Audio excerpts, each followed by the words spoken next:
বউয়ের আঁচল ধরে বসে থাকার মতো টাইম আমার নেই, তাই সময় কাটানোর জন্য এনে দিয়েছে।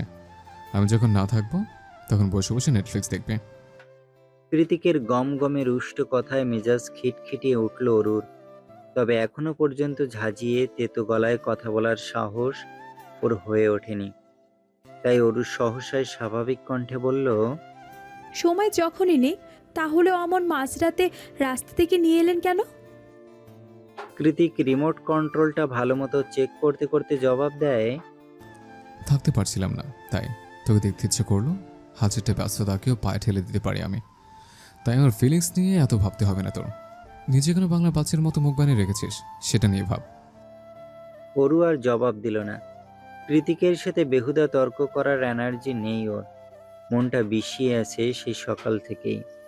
তাই কথা না বাড়িয়ে গটগট করে সিঁড়ি ডিঙিয়ে দোতলায় চলে গেল অরু। দোতলায় গিয়ে কৃতিকের রুমের দিকে আর পা বাড়ালো না ও, বরং উল্টো ঘুরে বিপরীত পাশে ওর আর অনুর জন্য বরাদ্দকৃত সেই আগের রুমটায় প্রবেশ করে বিছানায় গা এলিয়ে দিতেই নিঃশব্দে তলিয়ে গেল ঘুমের দেশে। অরু অন্য রুমে গিয়ে শুয়েছে, ব্যাপারটা নজরে আসতেই কৃতিকের তীক্ষ্ণ চোয়ালটা শক্ত হয়ে উঠল। অকস্মাৎ রক্ত টগবগিয়ে উঠল ধমনীর শিরায় শিরায়। এমনিতেই অরুর বিষণ্ণ মুখ আর উদাসীনতায় কৃতিকের মেজাজটা বিগড়েছিল সারাদিন। তার উপর এখন আবার অরুর এমন কাণ্ড। কৃতিকের শক্তপোক্ত চওড়া বক্ষ ছাড়া অরু অন্য কোথাও মুখ ডাবিয়ে ঘুমাবে, সেটা বোধহয় কৃতিক কল্পনাতেও ভাবতে চায় না। আর অরু কিনা একদিনের মাথায় অন্য রুমে গিয়ে শুয়ে পড়ল। কথাটা ভাবতেই ক্রোধটা তুঙ্গে উঠে এসেছে ওর। হঠাৎ বেড়ে ওঠা তীব্র ক্রোধটাকে কোনো মতে ঠোঁট কামড়ে সংবরণ করে। দু আঙুলে নিজের গলাটা ঘষতে ঘষতে কিছু একটা ভাবল কৃতিক। অতঃপর চট করেই উঠে চলে গেল দোতলায় অরুর ঘরের দিকে। প্রকট আক্রোশ আর চরম বিরক্তি নিয়ে রুমের মাঝে পা বাড়াতেই ঘুমন্ত অরুকে দেখা মাত্র পা দুটো সহসা ধীর হয়ে যায় কৃতিকের। সেই সাথে মস্তিষ্কের জ্বলন্ত ক্রোধে ভাটি পড়ে তৎক্ষণাৎ। রুমের পর্দাগুলো আলগোছে ঠেলে ধীর পায়ে ঘুমন্ত নিষ্ফল অরুর দিকে এগিয়ে আসে কৃতিক। খানিকক্ষণ সেই ঘুমন্ত মুখটা মন দিয়ে পরখ করে ওকে দুহাতে তুলে নিয়ে নিজের রুমের দিকে ফিরে যেতে যেতে হিস হিসিয়ে কৃতিক বলে, তোর ঘুম তোকে বাঁচিয়ে দিল ওরু। হয়তো আজ আমি তোর ঠিকই কি হাল করতাম সেটা নিজেও জানি না। আজ তুই টের পেতিস জায়ান কৃতিকের রোমান্স আদতে কতটা মারাত্মক। যেটা সহ্য করতে পারবি না তার জন্য উইশ করিস না, কষ্টটা তোরই হবে।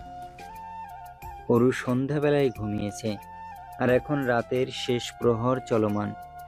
ঘড়ির কাঁটায় ঠিক কয়টা বাজে জানা নেই অরুর, জানার অবশ্য কথাও নয়। ও তো ঘুমের ঘরে বুঁদ হয়ে আছে এখনো। কিন্তু আশ্চর্যের বিষয় হলো, অরুর মনে হচ্ছে কয়েক ক্রোশ দূর থেকে ওকে কেউ গলা উঁচিয়ে ডাকছে। গলার আওয়াজ স্পষ্ট নয়, তাই অরু এবার ঘুমের ভ্রম কাটিয়ে একটু সচকিত হলো। অতঃপর খেয়াল করে শোনার চেষ্টা করলো সেই দূরের আওয়াজ। এবার চোখ বুঝেই সুস্পষ্ট আওয়াজ ভেসে এলো অরুর কানে। কয়েক ক্রোশ দূর থেকে নয়, বরং খুব কাছে। একেবারে কানের কাছে মুখ ঠেকিয়ে হাসকি স্বরে ডাকছে কৃতিক। আমার ঘুম পড়ে উঠে পড়ো। কৃতিকের তপ্ত নিঃশ্বাস আর আলতো ঠোঁটের পরশ ক্রমশই কানে গলায় এসে স্পর্শ করছে। কৃতিকের এহেন নেশা ধরানো স্পর্শে অগত্যায় ঘুম ছুটে গেল অরুর। ও চট করেই চোখ দুটো খুলে সিলিং এর দিকে তাকিয়ে প্রশ্ন ছুড়ল, কি বললেন? আবার বলুন। কৃতিক উঠে দাঁড়িয়ে নির্বিকার ভঙ্গিতে বলল, বলেছি অনেক ঘুম হয়েছে, এবার উঠে পড়ো, বের হব আমরা। অরুর স্পষ্ট মনে আছে কৃতিক বেশ নরম গলায় আদুরে ভাষায় সম্বোধন করেছিল ওকে, অথচ এখন তার পুরোপুরি বিপরীত। তবে এসবের বাইরেও যেই প্রশ্নটা সবার আগে অরুর মস্তিষ্কে গিয়ে ঠেকলো, সেটা হলো, এই ভোর রাতে কোথায় যাবেন উনি? অরুকে ভাবতে দেখে কৃতিক বলল, এখন আমার দিবস স্বপ্ন থেকে শুরু করলে নাকি? অরু শোয়া ছেড়ে উঠে বসে শুধালো। এত রাতে কোথায় যাব?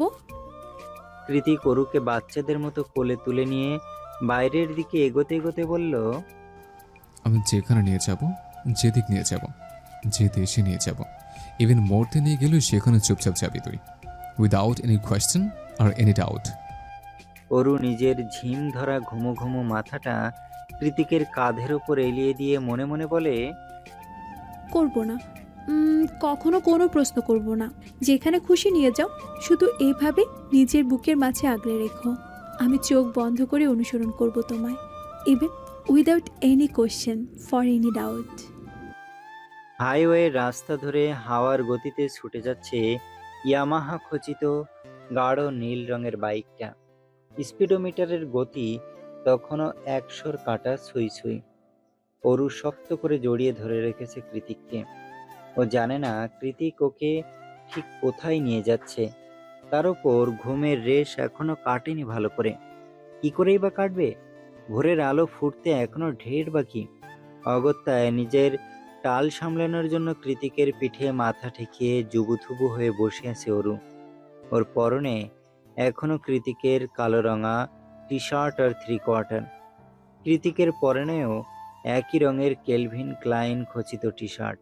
দেখে মনে হচ্ছে ওরা দুজন পরিকল্পনা করেই একই রকম কাপড় পরিধান করে বেরিয়েছে, যাকে বলে ম্যাচিং ম্যাচিং। ঘণ্টাখানেকের দুর্বার রাইডিং এর পর বাইক এসে থামলো একটা পাহাড়ি রিসোর্টের সামনে। সুউচ্চ পাহাড়ের চূড়ায় তার অবস্থান। অন্য দিক দিয়ে এলে সোজা রিসোর্টের গেইটে গাড়ি দাঁড় করানো যেত। অযথা এতখানি ঘুরে এই পাহাড়ি রাস্তার ঢালে বাইক থামানোর কি মানে আছে জানে না অরু। রিসোর্টে টাঙানো ল্যান্টার্ন আর ফেরি লাইটের কৃত্রিম আলোয় পাহাড়ের চূড়া থেকে শুরু করে আঁকাবাঁকা রাস্তা অব্দি যতদূর চোখ যায় সবকিছু ঝকঝকে পরিষ্কার। অরু চারিদিকে চোখ বুলিয়ে কৃতিককে শুধালো, এখানে কেন নিয়ে এলেন? এখান থেকে হেঁটে হেঁটে সিঁড়ি ডেঙিয়ে অত উপরে উঠতে গেলে জান বেরিয়ে যাবে। আমি পারবো না।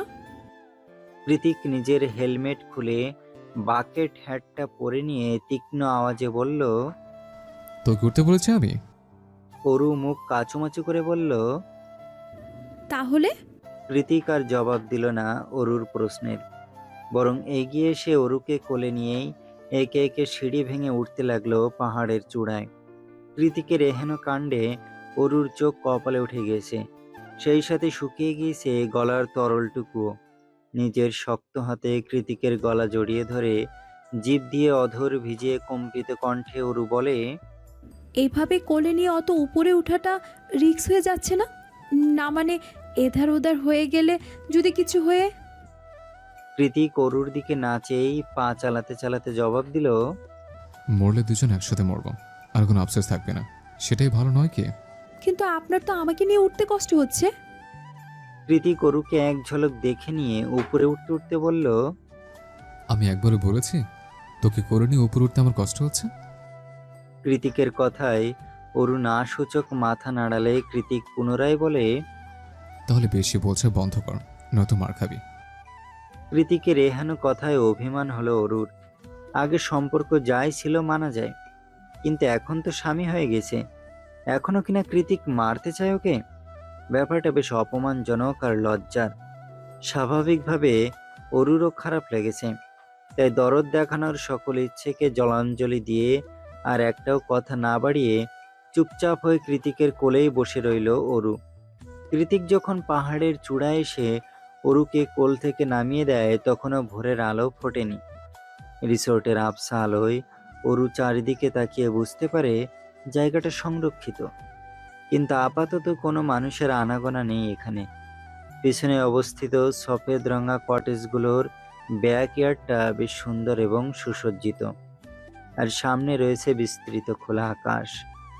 অরু যেখানে দাঁড়িয়ে আছে সেখান থেকে কয়েক কদম এগোলেই গভীর খাদ। সেদিকে ভুলক্রমে উকি দিলেও পিলে চমকে ওঠে অরুর। শিরদাঁড়া দিয়ে বয়ে যায় শীতল ঠান্ডা স্রোত, অথচ সেখানে গিয়েই পা দুলিয়ে বসেছে কৃতিক। বসে থেকে আঙুলের ইশারায় ডাকলো অরুকে। কৃতিকের ইশারা বুঝতে পেরে অরু না সূচক মাথা নাড়িয়ে বলল, আমি ওখানে যাব না, আমার ভয় করছে। তাছাড়া নিচের দিকে তাকালে আমার কেমন গা গুলিয়ে ওঠে। কৃতিক খানিকটা দূরে দাঁড়িয়ে থাকা অরুকে আশ্চর্য কণ্ঠে শুধালো। আমি থাকতে ভয় কিসের তোর? কৃতিকের এই একটা বাক্যই যথেষ্ট ছিল অরুর আত্মবিশ্বাস ধরে রাখার জন্য। অরু জানে জায়ান কৃতিক বেঁচে থাকতে ওর শরীরে বিপদের সূক্ষ্ম আঁচও লাগতে দেবে না সে।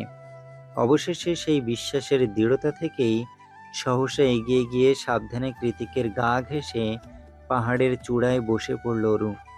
অরু বসার সঙ্গে সঙ্গে ওর কোলে মাথা এলিয়ে দিয়ে কচি ঘাসে আবৃত মাটির উপর শুয়ে পড়ে কৃতিক।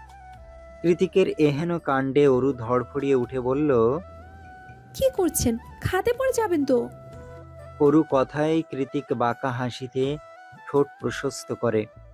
অতঃপর কোনো টুশব্দ না করে হাত উঁচিয়ে একটানে অরুর লম্বা চুলের গার্ডারটা খুলে নেয় নিজ হাতে। সঙ্গে সঙ্গে ঝরঝরিয়ে কৃতিকের শরীরে আছড়ে পড়ল রেশমের মতো সিল্কি চুলগুলো।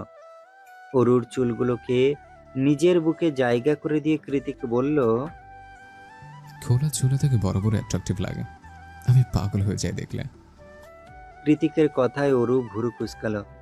কি প্রশ্নে কি উত্তর দিল এই লোক? নিজের বিরক্তিটুকু ঠোঁট কামড়ে সংবরণ করে অরু আবারও শুধালো। কি বলছেন এসব? কৃতিক অরুর হাতটা নিজের চুলের ভাঁজে ঢুকিয়ে দিয়ে বলল, হাত বুলিয়ে দে, ঘুমাবো আমি, কাল সারা রাত ঘুমায়নি। অরু কর্কশ আওয়াজে শুধালো। কেন ঘুমাননি? নিষেধ করেছিলাম আমি। কৃতিক চোখ দুটো বন্ধ করে জবাব দিল, তোর জন্য তো ঘুমোতে পারিনি, নিজের রূপ দেখে আমাকে সিরিয়াস করেছিস, তোর শাস্তি হওয়া উচিত। বারে, আপনি বুঝি আমাকে খুব ঘুমাতে দিয়েছেন? গাড়ির মধ্যেই তো। কথাটা শেষ করার আগেই নিজের জিভে লাগাম টানল অরু।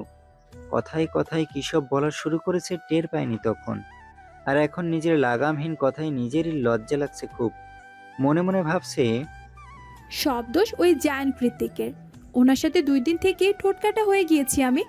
ভবিষ্যতে যে আর কত অভ্যাস জুটিয়ে ফেলবো তারই আত্মা নেই। কিন্তু এখন কি করি?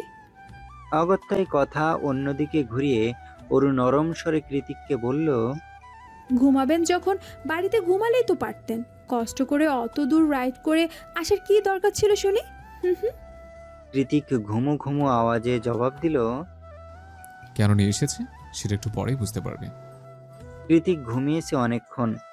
অরু আলতো করে হাত বুলিয়ে দিচ্ছে কৃতিকের চুলের ভাঁজে। আর মনে মনে ভাবছে, আগে আপনার চোখের দিকে তাকাতেও ভয় করতো আমার। মনে হতো এই বুঝি ভাষা ভাষা চোখ দুটো দিয়ে গিলে খাবেন আমাকে। অথচ এখন দেখুন, পুরো দুনিয়ার আড়ালে কতটা আয়েশ করেই না ঘুমিয়ে আছেন আপনি আমার কোলে। আর আমাকে দেখুন কতটা নিঃসংকোচে, কতটা যত্ন করে আপনার মাথায় হাত বুলিয়ে দিচ্ছি। কেনই বা দিব না বলুন? আপনাকে তো আমি ভালোবেসে ফেলেছি। আপনি কি তা জানেন? অরুর মন গহীনের হাজারো সহজ স্বীকারোক্তি তখনই থেমে যায় যখনও দেখতে পায় চোখের সামনে বিস্তৃত আকাশে কুসুম রঙা সূর্য উদয় হচ্ছে। ভোর হয়েছে, প্রশান্ত মহাসাগরীয় হিমেল হাওয়ায় ছেয়ে যাচ্ছে শরীর। কর্ণকুহরে ভেসে আসছে পাখিদের কিচিরমিচির আওয়াজ। আর চোখের সামনে পুরো আকাশ জুড়ে ধীরে ধীরে মাথা চাড়া দিয়ে উঠছে এক ফালি রক্তিম সূর্যকিরণ। কি অপরূপ দৃশ্য! এতটা কাছ থেকে আগে কখনো সূর্যোদয় দেখার সুযোগ হয়নি অরুর, এটাই প্রথমবার। তাই নিজের ভেতরের চরম উৎকণ্ঠাকে দমাতে না পেরে দুহাতে ঘুমন্ত কৃতিকের চুল খামচে ধরে খুশিতে চিৎকার দিয়ে উঠল। হঠাৎ করেই চুলে বেশ জোরে সোরে টান পড়ায় অকস্মাৎ লাফিয়ে উঠে বসল কৃতিক। চিৎকাররত অরুর দিকে তাকিয়ে উদ্বিগ্ন কণ্ঠে শুধালো। কি হয়েছে? অরু খুশিতে টলমল চোখে আঙুল উঁচিয়ে সূর্যোদয় দেখালো। কৃতিক এবার মৃদু হাই তুলে সেদিকে এক নজর তাকিয়ে চোখ ঘুরিয়ে অরুর দিকে চাইল, যে এই মুহূর্তে মুগ্ধ নয়নে ধরণী জুড়ে সোনালী সূর্যের আগমন দেখছে। আর কৃতিক দেখছে তার অরুকে। নিষ্প্রভ চোখে অরুকে দেখতে দেখতেই কৃতিকের মন বলে, আমার চাঁদ সূর্য দুটোই তোর মাঝে নিবদ্ধ আরু। তোর মাঝে তার উদীয়মান, আবার তোর মাঝে তার অস্তমান। আমি কেবল মুগ্ধ নয়নে দেখি আর ভাবি, কি অপরূপ তারা। গলে যাওয়া মোমের নিয়ন অগ্নিশিখা থেকে প্রথমবার দেখেছিলাম আমি। সেটাই ছিল আমার দেখার সবচেয়ে অপরূপ দৃশ্য। প্রথম দেখাতে তৃষ্ণার্থ হয়ে উঠেছিল হৃদয়টা, যে তৃষ্ণা আজও মেটেনি আমার। বরাবরই আমি স্বার্থপর, আর স্বার্থপরের মতো তোকে অতিরিক্ত চাই। সেদিনের পর থেকে এক অষ্টাদশী ছাড়া আর কাউকে মন ভরে দেখার ইচ্ছে জাগেনি কোনো কালেই। এ জীবন আর কোনোদিনও জাগবে বলে মনেও হয় না। কৃতিক সেই তখন থেকে তাকিয়েছে দেখে ওরও একটু ইতস্তত বনে গেল। নিজের জামা কাপড় কোনো মতে ঠিকঠাক করে মিনমিনিয়ে শুধালো। কি দেখছেন অমন করে? অরুর প্রশ্নের জবাবে কৃতিক ক্ষীণ আওয়াজে বলল, আমার সূর্যোদয়। টিনডেড কটেজের জানালা দিয়ে সূর্যোদয়ের দৃশ্য স্পষ্ট। অরু কাচের জানালা দিয়ে এখনো সেদিকেই তাকিয়ে আছে। পুরো দৃশ্য উপভোগ করার আগেই কৃতিক টেনে টুনে কটেজে নিয়ে এসেছে ওকে। আরে নির্দয় আচরণ, কিন্তু এই মুহূর্তে ঝগড়া করার মতো সময় নেই অরুর হাতে। ও পুরোটা দৃশ্য ঠিকঠাকভাবে দেখতে চায়, তাই কটেজের জানালা দিয়ে আপাতত উপভোগ করছে সাদামাটা সূর্যোদয়। কিন্তু এই মুহূর্তে বোধহয় সেটাও সহ্য হলো না নির্দয় কৃতিকের। ও কোনোরূপ আওয়াজ না করে এগিয়ে এসে হাট করে লাগিয়ে দিল জানালাটা।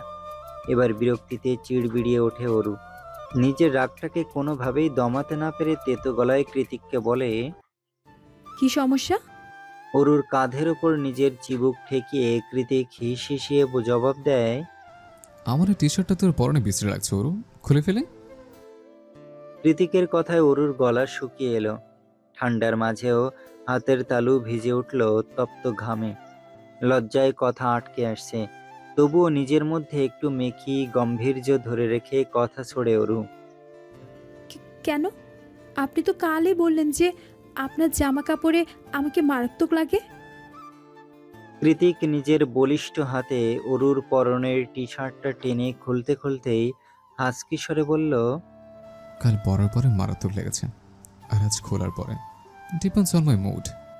একটা অনাকাঙ্ক্ষিত ঘটনাকে কেন্দ্র করে আজ 4 দিনের মাথায় আবারও সান ফ্রান্সিসকো ফিরে যাচ্ছে অরু। কৃতিক নিজেই ড্রাইভ করে এগিয়ে দিয়ে আসছে ওকে। ওদিকে মনের মাঝে একরাশ ভয় আর দ্বিধা আঁকড়ে ধরে আছে অরুকে। মা আর আপার মুখোমুখি হলে ঠিক কী রকম লঙ্কাকাণ্ড বাঁধিয়ে বসবে তারা, তা একমাত্র উপরওয়ালাই ভালো জানে। কিন্তু পাশে বসা কৃতিকের গম্ভীর মুখটা দেখে আপাতত সেসব ভাবতে ইচ্ছে হলো না অরুর। গত 2 ঘন্টার পিনপতন নীরবতা ভেঙে কোনো মতে হৃদয়ে সাহস সঞ্চার করে অরু কৃতিককে শুধালো। কবে ফিরবেন? কৃতিক স্টিয়ারিংয়ে হাত চালাতে চালাতে জবাব দিল। খুব শীঘ্রই। অরু হ্যাঁ সূচক মাথা নাড়িয়ে আবারও শুধালো। আপনি একাই যাচ্ছেন? না, প্রত্যয় সাথে যাচ্ছে। অরু মুখ কাঁচুমাচু করে বলল। আমাকে নিয়ে গেলে হতো না? কৃতিক অরুদের ভবনের সামনে এসে অকস্মাৎ ব্রেক কষে বলল। তোকে নিয়ে যেতে পারলে আমার চেয়ে খুশি আর বোধে কেউ হতো না, কিন্তু সেটা সম্ভব নয়। মিডিয়ার ধারে কাছে তোকে আমি অ্যালাউ করবো না।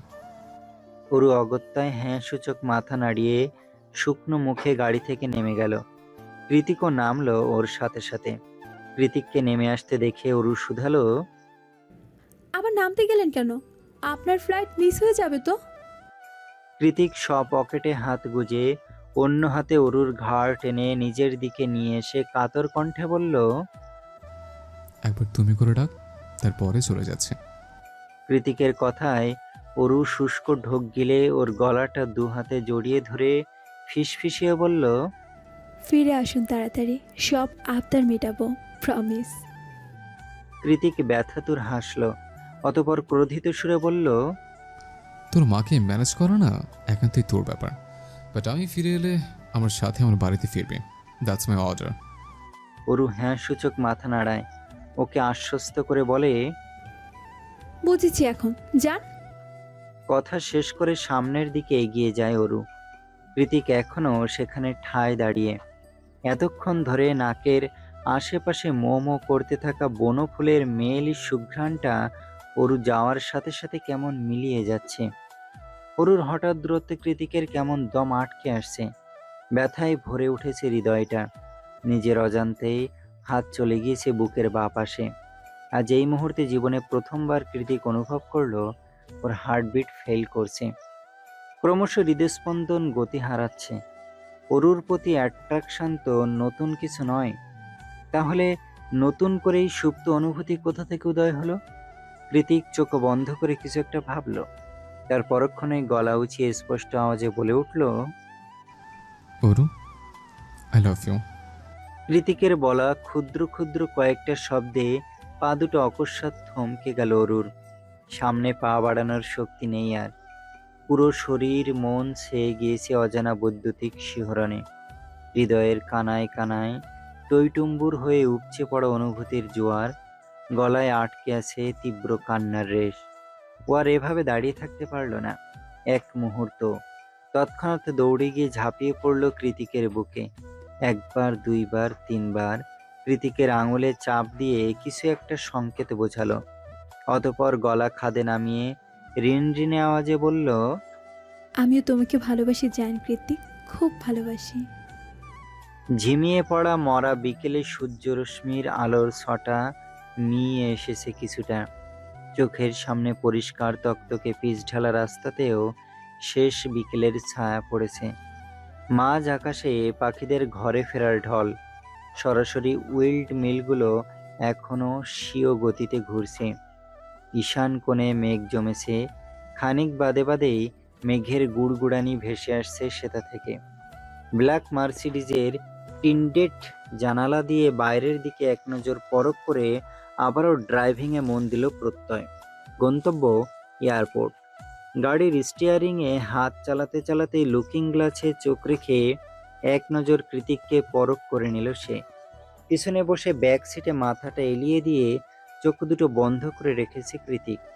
সেই তখন থেকে একইভাবে বসে আছে দেখে এবার প্রত্যয় একটু গলা খাকারি দিয়ে শুধালো, ভাই আর ইউ ওকে? কৃতিক চোখ খুলল না আর, শুধু ছোট্ট করে উত্তর দিল। ঠিক আছে। যদিও বা প্রত্যয় কৃতিকের উত্তরে সন্তুষ্ট নয়, কারণ ও জানে কৃতিক ঠিক নেই। এমন একটা মুহূর্তে ঠিক থাকার কথাও নয়। তবুও জায়ান কৃতিক যখন বলেছে সব কিছু ঠিক আছে, তখন সেটাই সঠিক ধরে নিতে হবে। আর বাইরে কথা বাড়ানোটা মূর্খতার বহিঃপ্রকাশ ছাড়া আর কিছুই নয়। তাই প্রত্যয়ও সেটাই করল। কৃতিকের কথায় হ্যাঁ সূচক মাথা নাড়িয়ে পুনরায় ড্রাইভিংয়ে মন দিল। বেশ কিছুটা সময় ধরে চোখ দুটো বন্ধ রেখেও অরুর মুখটা সরানো যাচ্ছে না মানসপট থেকে। গাড়িটা এয়ারপোর্টের দিকে যত এগোচ্ছে ততই হৃদয়টা অদৃশ্য বেদনায় তপ্ত খরার মতো খা খা করছে। কৃতিক বরাবরই উগ্র মেজাজি, হুটহাট করে সিদ্ধান্ত নিয়ে নেয় যখন তখন। কিন্তু অরুর বেলায় সম্পূর্ণ তার বিপরীত। আজও অরুকে অমন করে একা ছেড়ে আসছে মন সায় দেয়নি কৃতিকের। তাই তো অর্ণবকে বলে এসেছে অরুর বাসায় সর্বক্ষণ নজর রাখতে। অরুর কথা ভাবতে গিয়ে পাশে পড়ে থাকা মোবাইল ফোনটা হাতড়ে নিল কৃতিক। অতঃপর গ্যালারিতে ঢুকে স্ক্রল করতে লাগলো কাল ভোরে ধারণকৃত কিছু একান্ত মুহূর্ত। কৃতিকের মোবাইলে অরুর তেমন কোনো ফটো নেই বললেই চলে, কিন্তু গতকাল সূর্যোদয়ের সময় কটেজে নিজেদের অন্তরঙ্গ মুহূর্তের পরে অরুর বেশ কয়েকটা ছবি তুলেছিল কৃতিক, যেখানে দেখা যাচ্ছে শরীরে সফেদ রঙা কমফোর্টার জড়িয়ে গাল ফুলিয়ে বসে আছে অরু। চোখ দুটো অশ্রুসিক্ত, কেঁদে কেটে লাল বর্ণ ধারণ করেছে সুন্দর ফর্সা কোমল মুখটা। অরুর ছবিতে চোখ বুলিয়ে ও রাগের কারণ ভাবতে ভাবতে আজও নরম করে হেসে ফেলল কৃতিক। একে একে ভাবতে লাগলো কাল ভোর থেকে এই মুহূর্ত অবধি ঘটে যাওয়া প্রত্যেকটা ঘটনা। কাল মিষ্টি ভোরে নরম রোদের আড়ালে মিষ্টি অরুকে নিজের মতো করেই কাছে টেনে নিয়েছিল কৃতিক। এরপর অরুর ছোট্ট শরীরে চলেছিল কৃতিকের দীর্ঘক্ষণের রাজত্ব আর কর্তৃত্ব। ভালোবাসার পর্ব শেষ করে কৃতিক যখন সবে সবে একটু আবেশিত ঘুমের তোপে চোখ দুটো বুজেছিল, তখনই কর্ণকুহরে ঝংকার তোলে ক্রন্দনরত অরুর ফোপানোর আওয়াজ।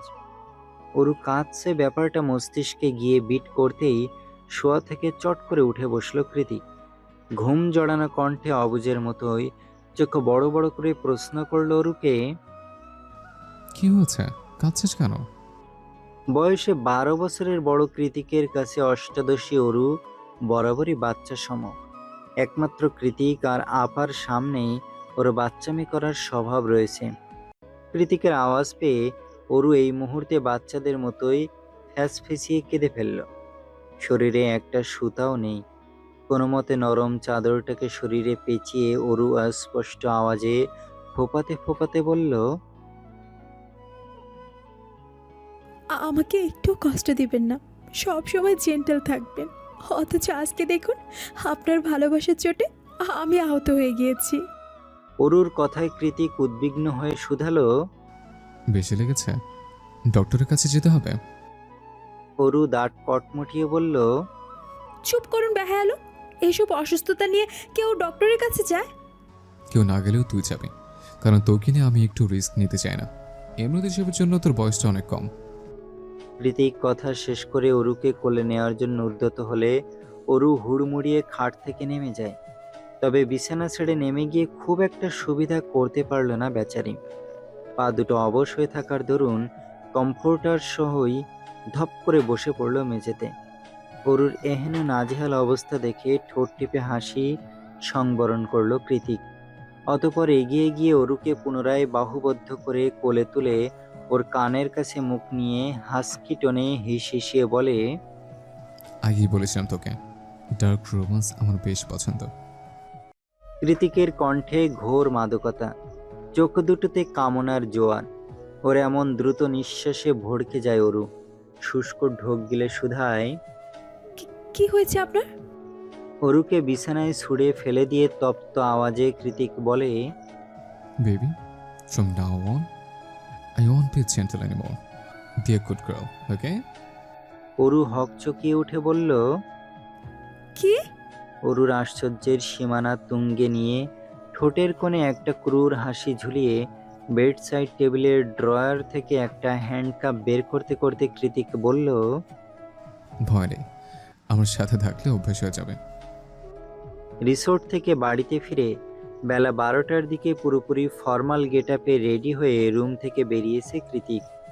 অ্যাক্সিডেন্টের কারণে বেশ অনেকদিন ভার্সিটিতে যেতে পারেনিও।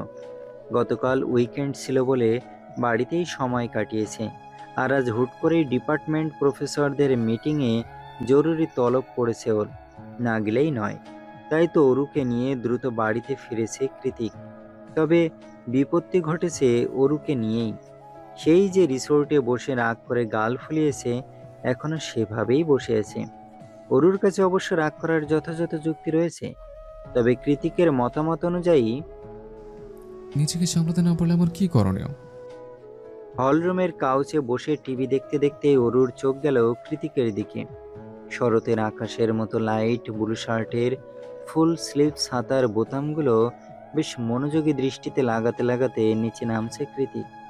কাঁধের একপাশে ঝুলে আছে ল্যাপটপ ব্যাগ। আজ অনেকদিন পরে ক্লিন শেভ করায় ওকে দেখতে অন্যরকম সুদর্শন লাগছে। কৃতিককে আর চোখে এক ঝলক পরখ করে ভেতরে ভেতরে জমিয়ে রাখা রাগটা আবারও মাথায় চড়ে বসল অরুর। তৎক্ষণাৎ মুখ ঝামটি দিয়ে কৃতিকের দিক থেকে চোখ সরিয়ে টিভির দিকে তাকিয়ে বিড়বিড়ালো অরু। দয়ামায়াহীন, নির্দয়, পাষাণ, সাইকো, বদমাইশ লোক। অরুর এত অভিযোগ আর গালাগাল বোধ হয় কৃতিক শুনেও শুনল না, বরং এগিয়ে এসে অরুর কপালে টকাস করে একটা গভীর চুমু খেয়ে নির্লিপ্ত কণ্ঠে শুধালো। ব্যথা কমেছে জান?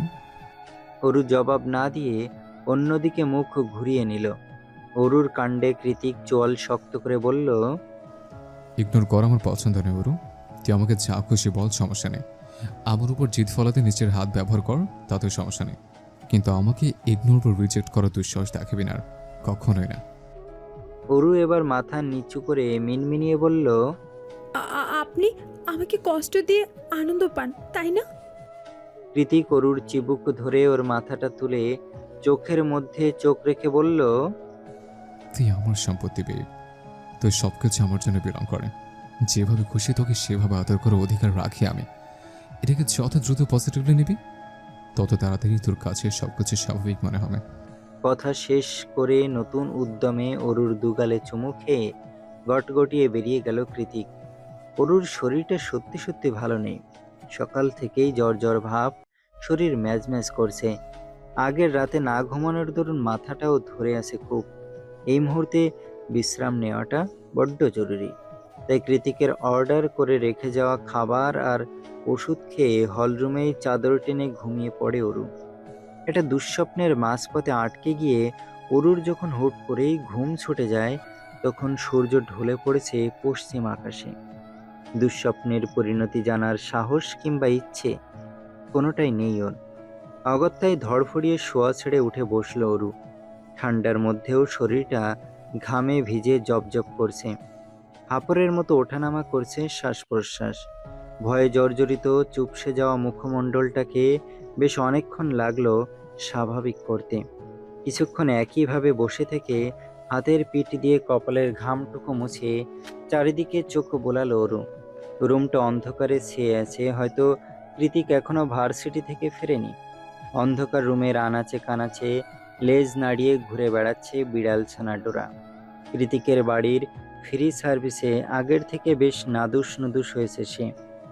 এ বাড়িতে আসার পর অনেক দিনের মাথায় সুস্থ সবল টকবগে ডোরাকে দেখে বেশ আশ্বস্ত হয়েছিল অরু।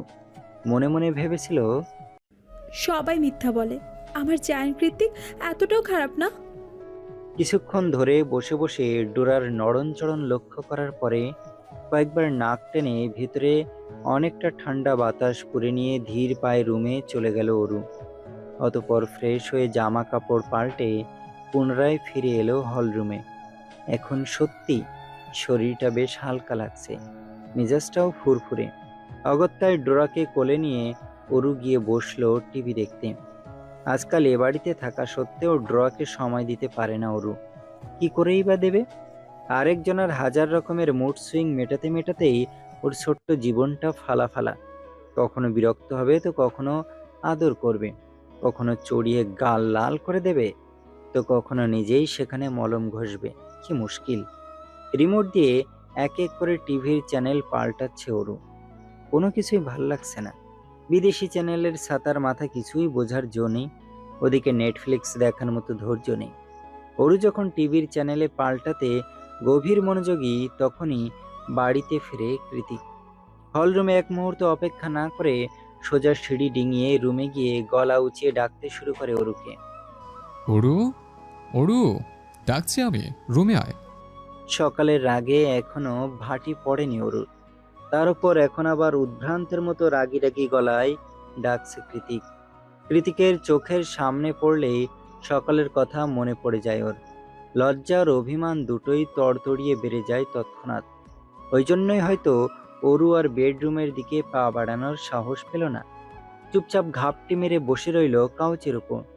ওদিকে অরু রুমে আসছে না দেখে কৃতিক রাগে ফোঁস করে উঠে তীক্ষ্ণ গলায় বলল, অরুর বাচ্চা, রুমে আয়, নয়তো আমি একবার নিচে এলে তোকে কাঁচা চিবিয়ে খাবো। সকালে কথা ভুলে গেছিস? না, অরু এবারও এলো না। কৃতিকের মেজাজ এতক্ষণে সপ্তম আসমানে উঠে এসেছে। এত তেজ কেন এই মেয়েটা? কৃতিক একটু তো কোলে নিয়ে আদরই করতো ওকে, খেয়ে তো আর ফেলতো না। তাও উপরে এলো না ওই ছলনাময়ী পিচ্চি অরু। কৃতিক বিরক্ত হয়ে পায়ের জুতো জোড়া দুটোকে দুই দিকে ছুঁড়ে ফেলে দিয়ে খালি পায়েই তরতর করে নিচে নেমে এলো। কৃতিক যখন শেষ সিঁড়িতে এসে দাঁড়িয়ে রেগেমেগে অরুকে কিছু বলবে, তার আগেই ওর চোখ গেল চলন্ত টিভির স্ক্রিনে। বেশ বড় সড়ো ইংরেজি হেডলাইন। অরু ছলছলে চোখে সেদিকেই তাকিয়েছে। কৃতিকের উপস্থিতি টের পেয়ে ওর দিকে না তাকিয়েই অরু বলে ওঠে, কিয়ারা রোজারিও তো খুব নামকরা অভিনেত্রী ছিলেন। শুনেছি 19 শতকের ওনার করা প্রতিটা শর্ট ফিল্ম, সিরিজ, মুভি সব কিছু জনপ্রিয়তা ছিল তুঙ্গে। এখনও চেহারায় বার্ধক্যের চিহ্নটুকু অবধি নেই, অথচ উনি কিনা এতই তাড়াতাড়ি পৃথিবীর মায়া ত্যাগ করে চলে গেলেন। আর এই নিউজে কি বলছে এসব? ওনার নাকি 2 সন্তান। সারা জীবন তো টিভির পর্দায় একজনকেই দেখে এলাম, তাহলে আরেকজন কোথায়? অরুর কথা কৃতিকের কানে আদৌ পৌঁছেছে কিনা তার হদিশ নেই। নিউজটা শেষ হওয়ার সঙ্গে সঙ্গে ও যেভাবে খালি পায়ে নিচে নেমে এসেছিল সেভাবেই উপরে উঠে গেল। কৃতিক চলে যেতেই অরুর ভ্রম কাটে। কোনোরূপ বাক্য আদান প্রদান না করেই কৃতিক এভাবে চলে গেল কেন? প্রশ্নটা মাথায় আসতেই অরু নিজেও ডোরাকে রেখে কৃতিককে অনুসরণ করে উপরে রুমের দিকে এগিয়ে যায়। রুমে প্রবেশ করে অরু দেখতে পায় দক্ষিণ দিকের যে কাচের দেয়ালটা আছে সেদিকেই মুখ করে দু পকেটে হাত গুজে জীবন্ত মূর্তির ন্যায় দাঁড়িয়ে আছে কৃতিক। অরুর মনে এক অজানা আতঙ্ক খসখস করছে। নিজের উদ্বিগ্নতা দমাতে না পেরে বিস্ময়ে হতবিহ্বল হয়ে প্রশ্নটা ছুঁড়েই ফেলল, কি হয়েছে আপনার? আপনি কি কিয়ারা রোজারিওকে ব্যক্তিগতভাবে চেনেন? আহত গলায় উল্টো শুধালো কৃতিক। আমার নাম কি অরু? অরু ঠোঁট উল্টে অস্ফুটেই জবাব দিল। আপনার নাম তো জায়ান কৃত্তিক। কথা শেষ করার আগেই কিছু একটা আঁচ করতে পেরে থেমে গেল অরু। কৃতিক ঘুরে তাকিয়ে বলল। এখন বুঝেছিস আমার এই অদ্ভুত নামের রহস্য? সঙ্গে সঙ্গে চক্ষু ছানা বড়া হলো অরুর। চমকে গিয়ে কৃতিকের মুখের দিকে তাকিয়ে আস্তে আস্তে অরু বলল। তার মানে আপনি কিয়ারা রোজারিওর বড় সন্তান? কথাটা শেষ করার সঙ্গে সঙ্গে অজান্তেই মুখের ওপর দুহাত দিয়ে অরু বলে ওঠে। আপনি ঠিক আছেন? কৃতিক জবাব দিল না। এগিয়ে গিয়ে খাটের ওপর বসে অরুকে নিজের কাছে টেনে এনে দুহাতে শক্ত করে ওর কোমর জড়িয়ে ধরে মাথা ঠেকালো অরুর ছোট্ট পেটে। ওর এমন কাতর ব্যথাতুর স্পর্শে জমে গেল অরু। যে মানুষটা সবসময় অরুকে নিজের বুকে ঠাঁই দিয়ে এসেছে, সে কিনা আজ হুট করে অরুর বুকে মুখ লুকালো। কৃতিকের মা মারা গিয়েছে। যেভাবেই থাকুক না কেন, মা নামক নারীর টানটুকু পৃথিবীর বুকেতে অন্তত জীবিত ছিল। আর আজ সেই বিনে সুতোর বাঁধনটাও ছিন্ন হলো। কৃতিকের কষ্ট পাওয়াটা অস্বাভাবিক কিছু নয়। তাহলে কৃতিক কেন চুপচাপ বসে আছে? কেনই বা মায়ের কথা বলে বিলাপ করে কান্না করছে না এখনো? জানা নেই অরুর। ও তো কেবল নিজের ছোট্ট দুহাতে কৃতিকের পিঠে হাত বুলিয়ে দিতে ব্যস্ত। এভাবে নিঃশব্দে শুধু ভারী দীর্ঘশ্বাসের আদান প্রদানে কতটা সময় যে অতিবাহিত হয়েছিল জানা নেই অরুর। ভীষণ হৃদয় বিদারক নিস্তব্ধতা কাটিয়ে কৃতিকের ফোনটা যখন ভাইব্রেট হয়, তখনই ভ্রম ছুটে যায় অরুর। ও কৃতিককে বুকের মধ্যে আগলে রেখেই এক হাতে বাড়িয়ে ফোনটা রিসিভ করলো। ফোন রিসিভ করে কানে ধরতেই ওপাশ থেকে প্রত্যয় বলে। ভাইকে লস অ্যাঞ্জেলস যেতে হবে, ওনার মায়ের শেষ কার্য ওখানেই সম্পন্ন হবে। অরু মিনমিনিয়ে বলল। জবাবে প্রত্যয় বলে। শুনেছি মৃত্যুর আগ পর্যন্ত নিজের ভুলের জন্য আজই করেছেন তিনি। চাতক পাখির মতো মুখিয়েছিলেন ছেলেকে এক নজর দেখার জন্য, কিন্তু ভাই ইচ্ছে করেই নানা বাড়ির সাথে সকল যোগাযোগ বন্ধ করে দিয়েছিল বহু বছর আগেই। তাই শেষ ইচ্ছার পূরণ হয়নি ওনার। অরু কিছুটা হলেও ঘটনার সারাংশ বুঝতে পেরে কল কেটে দিল তৎক্ষণাৎ। তারপর কৃতিকের মুখোমুখি হয়ে হাঁটু গেড়ে বসে ওর গাল দুটো দুহাতে আজলা ভরে ধরে শুধালো। আমার শাশুড়ি মাকে যে সবসময় টিভিতে দেখতাম, তা আগে বলেনি কেন? কৃতিক অবাক দৃষ্টিতে তাকিয়ে রইল অরুর পানে। অরু এবার পুনরায় বলল। শেষকৃত্যের জন্য আপনি কাল এলে যাচ্ছেন, তাই তো? কৃতিক হ্যাঁ সূচক মাথা নাড়ালে অরু বলে। তাহলে এই সুযোগে আমি একটু আমার মায়ের কাছে যাই। মা তো মেয়ের মুখের দিকে তাকিয়ে ঠিক সব কিছু মেনে নেবে। দেখবেন, আমি কথা দিচ্ছি, আপনি ফিরে এসে দেখবেন সব কিছু স্বাভাবিক আর কতটা সুন্দর হয়ে গেছে। মা আপা আমাদের সম্পর্কটা মেনে নিয়েছে। তারপর আমরা প্রতিদিন একসাথে ভার্সিটিতে যাব, যে যার কাজ করব। ফেরার পথে মায়ের বাসা থেকে রাতে খেয়ে প্রতিদিন বাড়ি ফিরব। উইকেন্ডে রাত জেগে মুভি দেখব। অর্ণব ভাইয়া, সায়র ভাইয়া আর এলিসা আপুর সাথে সুযোগ পেলে ট্যুরে যাব। আমাদের স্বপ্নের মতো সংসার হবে, আমি কথা দিচ্ছি। এই জীবনে আর কখনো একা হবেন না আপনি, আর না কখনো আমরা দুজন আলাদা হব। এটাই শেষবার। অরুর প্রতিশ্রুতির পালা শেষ হলে কৃতিক পুনরায় অরুকে দাঁড় করিয়ে ওর বুকে মাথা রাখে। চোখ দুটো আবেশে বন্ধ করে নির্লিপ্ত গলায় বলে। এত সত্যি বলে? পুরো দুনিয়াতেই তুই ছাড়া আমার আর কেউ নেই অরু। তুই না থাকলে এই বাড়িটার মতোই আমার হৃদয়টা ফাঁকা হয়ে যায়। কি ভীষণ যন্ত্রণায় কাতরায় আমি, সেটা কেবল আমার হৃদয় জানে। তুই আমার অবসেশন অরু, আমার মাদকতা, আমার স্লিপিং পিল, আমার দিন, আমার রাত, আমার আশা, আমার গরণ, আমার ভাঙন, আমার জীবন, আমার মরণ, সব কিছুই তুই। তাই কখনো যদি আমার থেকে দূরে যাওয়ার চেষ্টাও করিস, সেদিন তোর যন্ত্রণাদায়ক ভাগ্য আমি নিজের হাতে লিখব। গাড়িতে বসে বসেই কালকে অরুকে বলা ব্লেডের মতো ধারালো কথাগুলো ভাবতে ভাবতেই আজ আবারও একবার আওড়ালো কৃতিক। আই রিপিট, আমার থেকে দূরে গেলে তোর জীবনে কালবৈশাখী ঝড় তুলে ছাড়বো আমি। পড়ন্ত বিকেলে সাইক্লিং করে মাত্র ইকো পার্কের শেষ প্রান্তে এসে থামলো অর্ণব আর এলিসা। অর্ণব বরাবরই ম্যাকবুক, কম্পিউটার, কিবোর্ড এসব নিয়ে পড়ে থাকতে বেশি পছন্দ করে, কিন্তু আজকাল এলিসার পাল্লায় পড়ে প্রায়শই বিকেলের দিকে সাইকেল নিয়ে কিংবা হেঁটে হেঁটে বের হতে হয় ওকে। এলিসা আবার সম্পূর্ণ ভিন্নধর্মী মেয়ে। সে অ্যাথলেটিক গার্ল। দৌড় ঝাঁপ লাফালাফি মারামারি এসবের শীর্ষ অবস্থান ওর। দুই মেরুর এই দুই প্রেমিক যুগলের মিলেমিশে থাকাটাও বেশ কষ্টসাধ্য।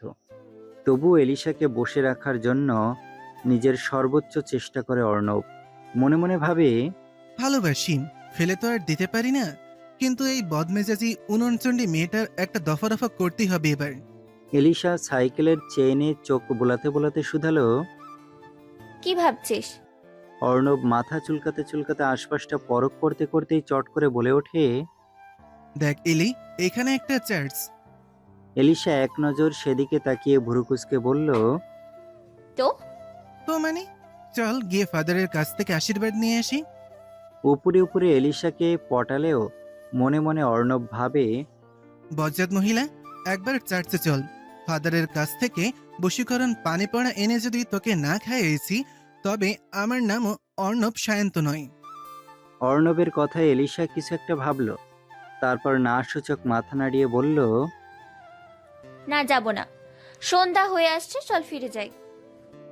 অর্ণব তৎক্ষণাৎ নিজের সাইকেলটাকে ফেলে দিয়ে এগিয়ে এসে এলিশার বাহু আঁকড়ে ধরে বলল, এমন করে না জান, সামনে বিয়ে করতে হবে না, একটুখানি তো ব্যাপার, চল না প্লিজ। অর্ণবের এহেন আহাজারিতে অপারগ এলিশা ফুস করে একটা দীর্ঘশ্বাস ছেড়ে বলল। ঠিক আছে, চল। অর্ণব খুশি মনে এলিশাকে ধরে নিয়ে চার্চের দিকে এগিয়েই যাচ্ছিল, তখনই কোথা থেকে যেন হাঁপাতে হাঁপাতে উদয় হলো সায়র। সায়রকে দেখা মাত্রই বিরক্তিতে চিড়বিড়িয়ে উঠে অর্ণব বলে, শালা বিরিয়ানির এলাচি, আসার আর টাইম পেলি না? সায়র কথা বলার ফুরসত পাচ্ছে না, এখনো হাঁপাচ্ছে।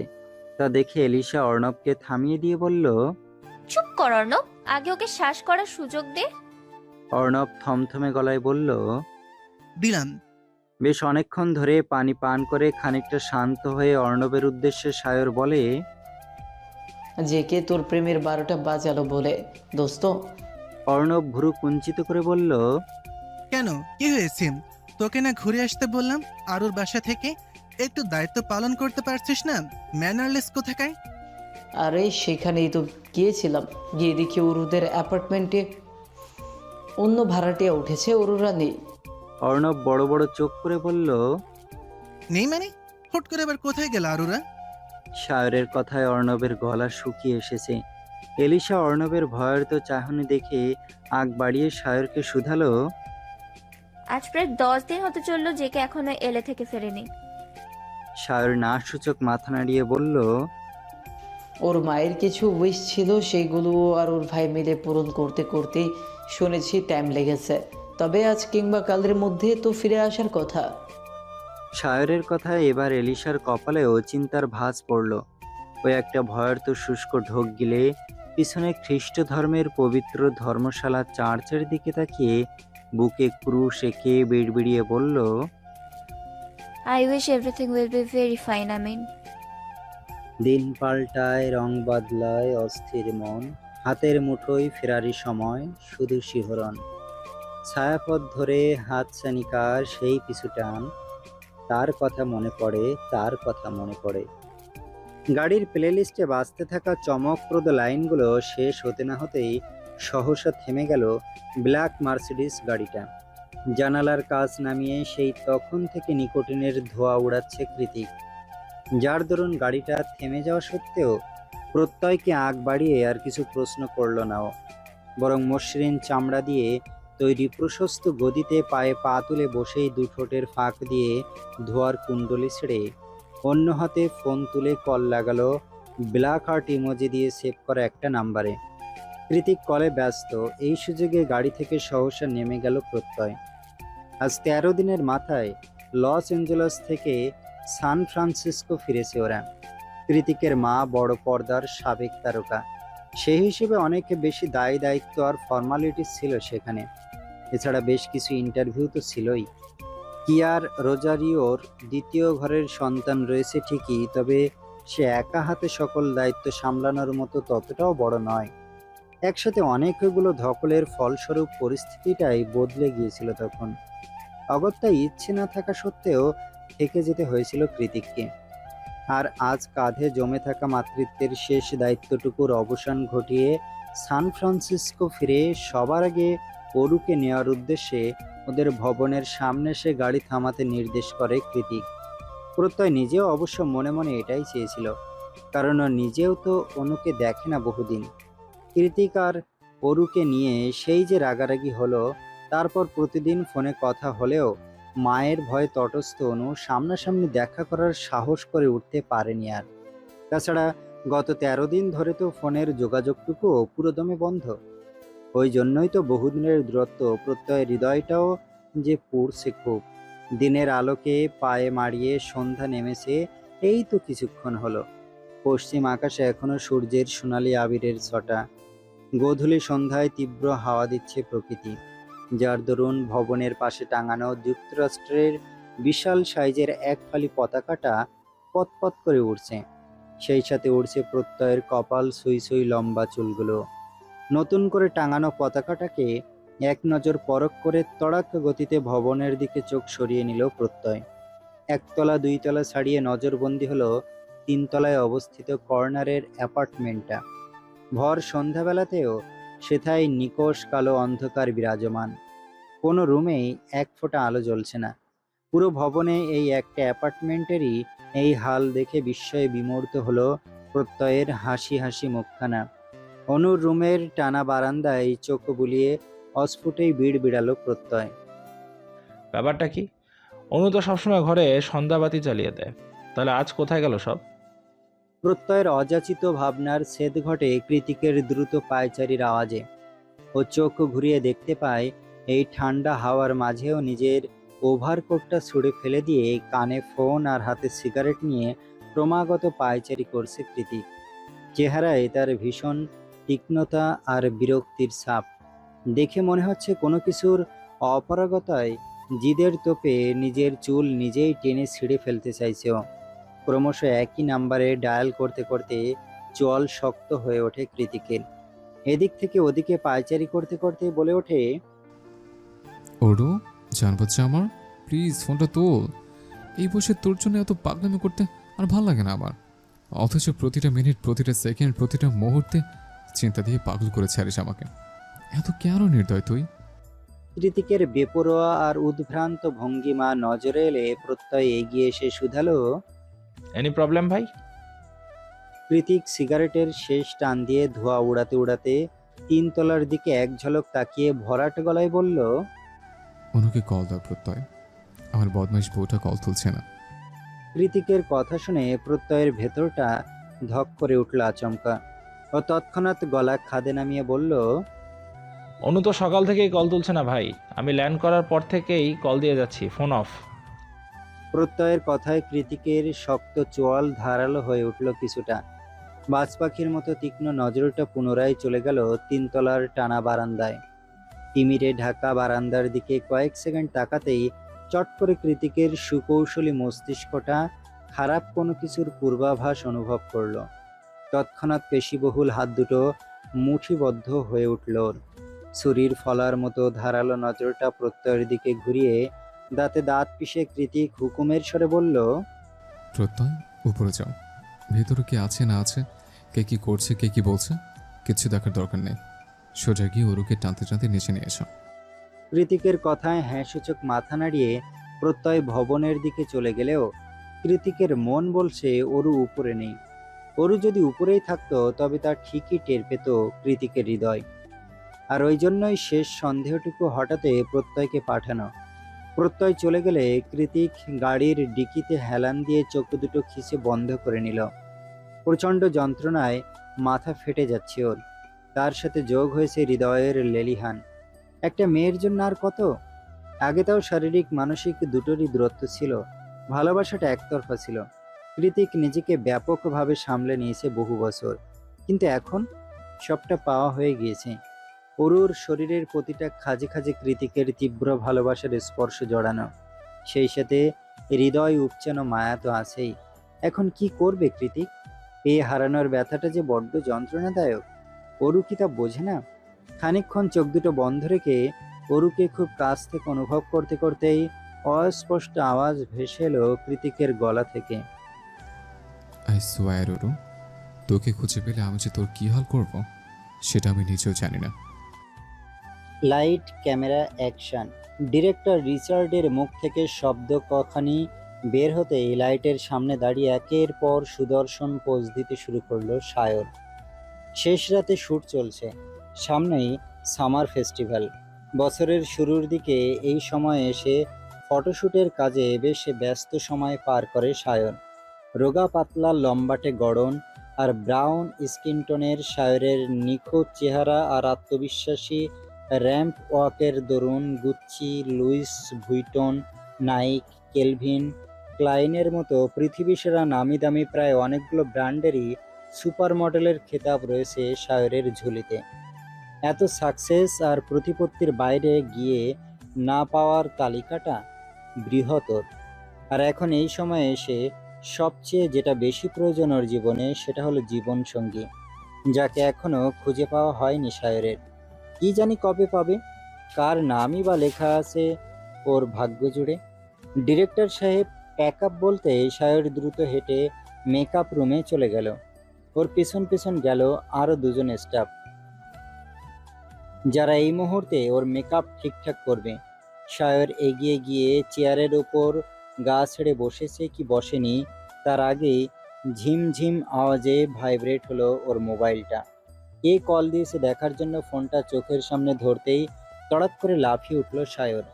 ফোনের স্ক্রিনে কৃতিকের রাগারাগি চেহারাটা ভাসছে, তার উপরে গুটি গুটি ইংরেজি অক্ষরে লেখা ব্রিটিশ হিটলার। কৃতিক কল দিয়েছে, তাও এই সময় ব্যাপারটা সন্দেহজনক। ফোনের দিকে তাকিয়ে মনে মনে সায়র বলে, এবার কি করব, কি উত্তর দিব? কলটাকে কেটে দিব? কিন্তু কল না ধরলে তো আর এক বিপদ। হিটলারের বাচ্চা সোজা শুটিং সেটে এসে কেলিয়ে যাবে, তখন আবার মানিজ্যতের ব্যাপার। কিছুক্ষণ একইভাবে ফোনের দিকে চেয়ে থেকে চোরের মতো এপাশ ওপাশ তাকিয়ে কয়েক দফা শুষ্ক ঢোক গিলে ফোন রিসিভ করে ভয়ে ভয়ে কানে ধরল সায়র। ফোন তোলার সঙ্গে সঙ্গে এপাশ থেকে হ্যালো ট্যালো বলার কোনোরূপ ফুরসত না দিয়েই ওপাশ থেকে চেঁচিয়ে উঠল কৃতিক। শায়রের বাচ্চা, আমার ওরু কই? কৃতিকের কথায় ছোট করে একটা দীর্ঘশ্বাস ছাড়ল সায়র। মনে মনে বলল, জানতাম যে অত দোষ সাইর ঘোষ। শায়র, উত্তর দে। অর্ণবকে আমি বলে যাইনি ওর দিকে খেয়াল রাখতে। কোথায় হতো ছাড়া? ওরুকে খুঁজে না পেলে কিন্তু এলিসাকে আমি নিজে দাঁড়িয়ে থেকে অন্যত্র বিয়ে দেবো, কথাটা বলে দিস ওকে। কৃতিক রাগে কাঁপছে, কথার টোনে তা স্পষ্ট বোঝা যাচ্ছে। তাই সায়র আর কোনোরূপ মস্করা কিংবা ভনিতা না করেই বলল, ওরও যে নেই সেটা আরও দুদিন আগেই জেনেছি আমরা। তোর কথা মতো খোঁজ নিতে গিয়েই জেনেছে।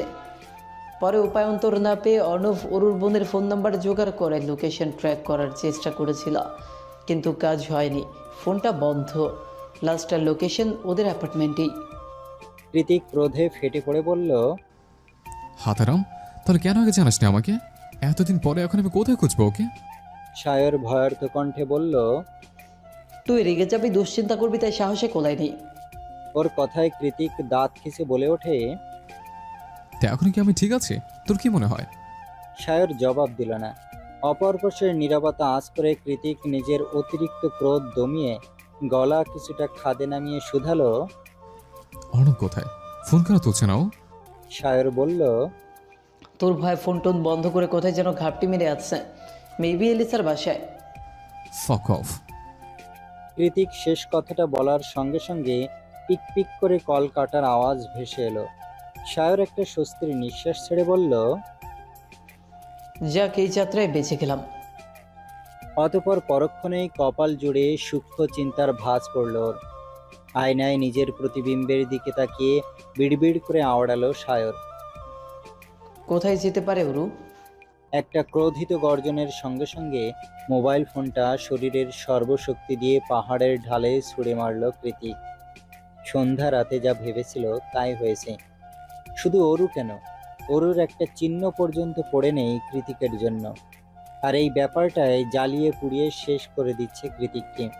হৃদয়ের অসহ্য যন্ত্রণার মস্তিষ্কে জ্বলতে থাকা আগ্নেয়গিরির দাবানল যেন একসাথে গ্রাস করে নিচ্ছে ওকে।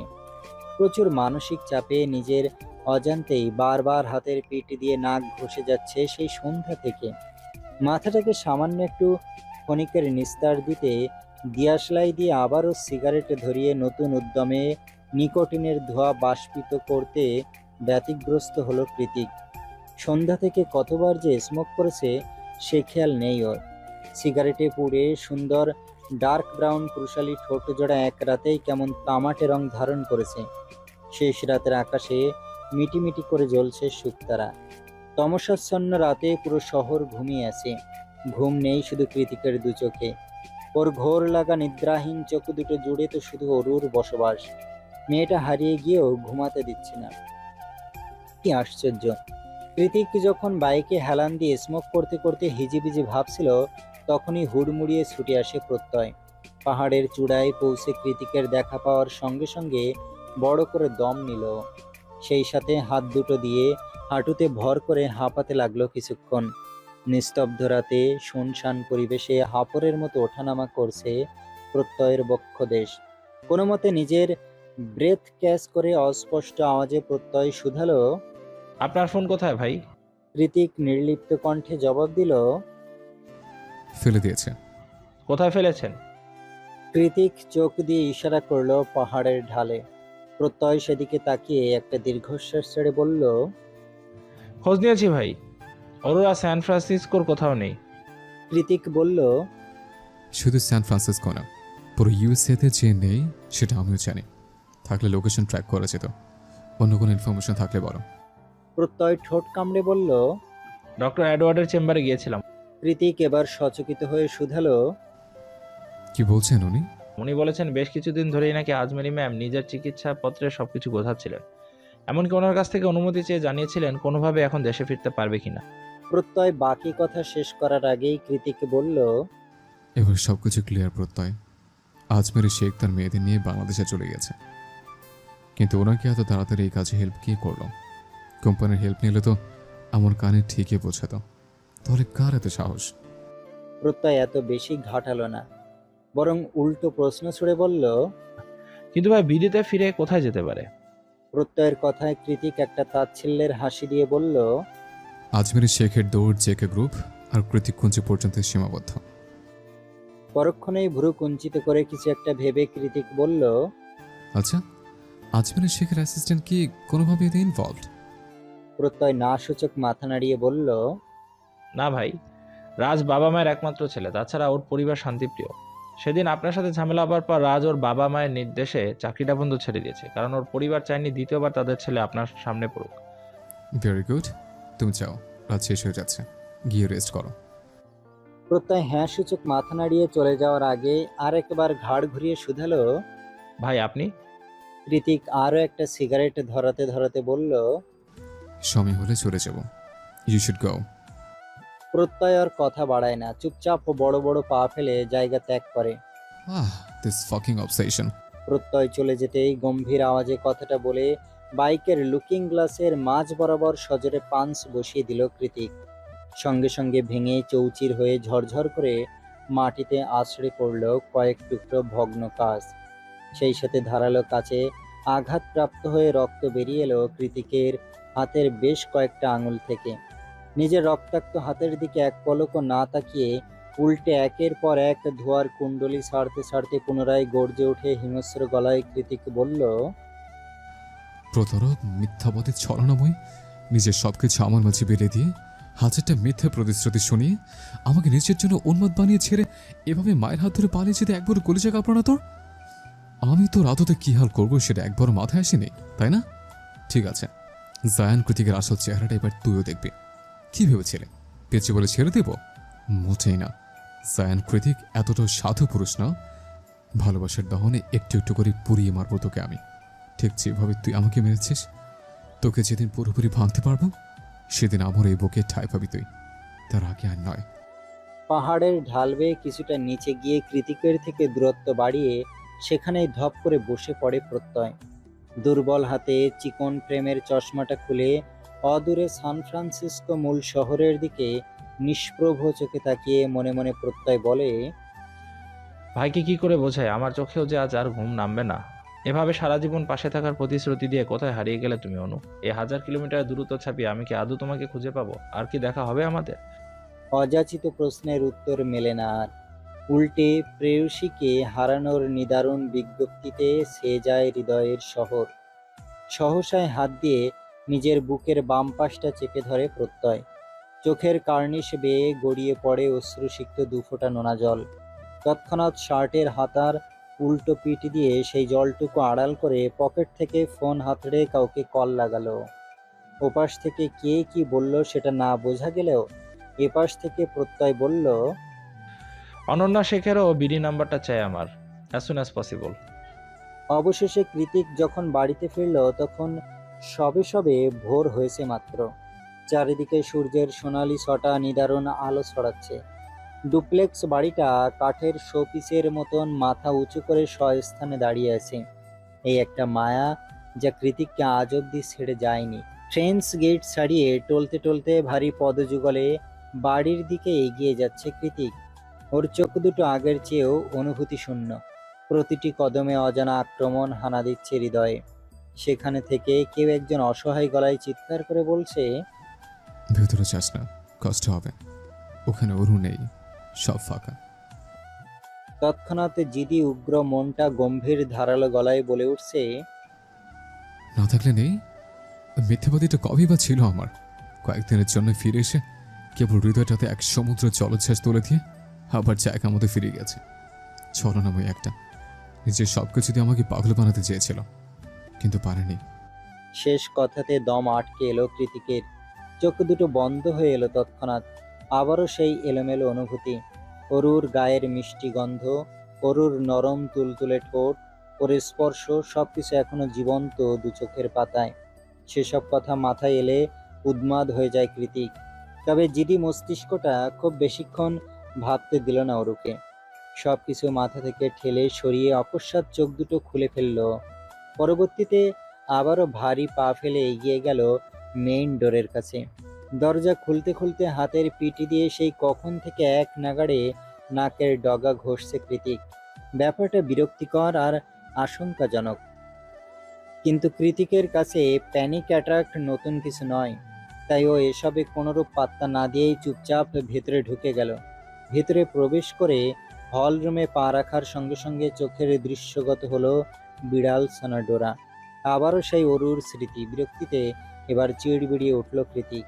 গর্জে উঠে তেতো গলায় ডোরাকে ধমকের সুরে বলল, তুই এখন এখানে কি করছিস? যা ভাগ। অবুঝ প্রাণী ড্রা কি বুঝলো কে জানে। হুট করে মিয়াও মিয়াও আওয়াজ করা থামিয়ে দিয়ে চুপচাপ লেজ গুটিয়ে অন্যদিকে হাঁটা দিল সে। ডোরাও চলে যাচ্ছে। ব্যাপারটা বোধগম্য হতেই হাঁটু ভেঙে ধপ করে মেঝেতে বসে পড়ল কৃতিক। অতঃপর কাতর কণ্ঠে বলে উঠল, যাস না ডোরা।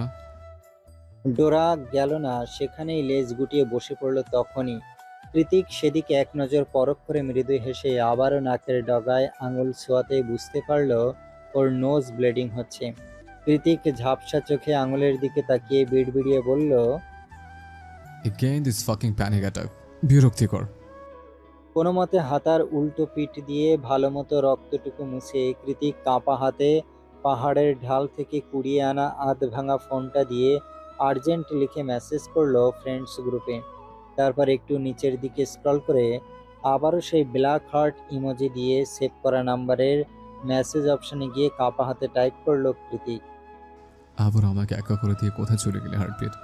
তোকে ছাড়া আমি ঠিক নেই, মোটেও ঠিক নেই। তুই ঠিক আছিস তো জান? পুরোপুরি চোখ বুজে যাওয়ার আগে এতটুকুই টাইপ করেছিল কৃতিক। ও জানতো এই মেসেজ কিংবা এই নাম্বার কোনোটাই অরুর কাছে পৌঁছাবে না আর। তবুও ছন্ন ছাড়া বেপরোয়া মনটাকে কে বোঝাবে এই কথা? কেই বা দেবে অরুর খবর? আচ্ছা, অরু আদৌ ঠিক আছে তো?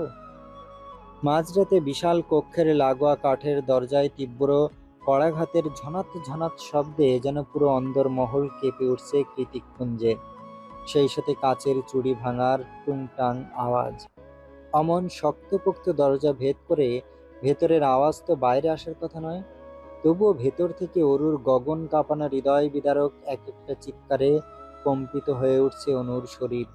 ওড়না দিয়ে দুহাতে মুখ চেপে ধরে অরুর কক্ষের বাইরেই দাঁড়িয়েছে অনু। ওদিকে দরজার বাইরে কারো উপস্থিতি টের পেতেই বাড়াবাড়ি রকমের উত্তেজিত হয়ে উঠেছে অরু। নিজের সর্বশক্তি দিয়ে দরজা ধাক্কাতে ধাক্কাতে ভেঙে ফেলছে হাতের সবগুলো চুড়ি। অরুকে এভাবে বুক ফাটিয়ে কাঁদতে দেখে অনু কাপা গলায় বলে ওঠে, ওর বোন আমার, একটু শান্ত হ। আমি মামির কাছ থেকে চাবি ছিনিয়ে এনে তোর রুমের দরজা খুলে দিচ্ছি, তবুও এভাবে কাঁদিস না দয়া করে। অনুর কথায় তীব্র কান্নায় ভেঙে পড়ে অরু বলল, জায়ান কৃত্তিকে ছাড়া আমি মরে যাব বাবা। তুই দয়া করে আমাকে তার কাছে যেতে দে।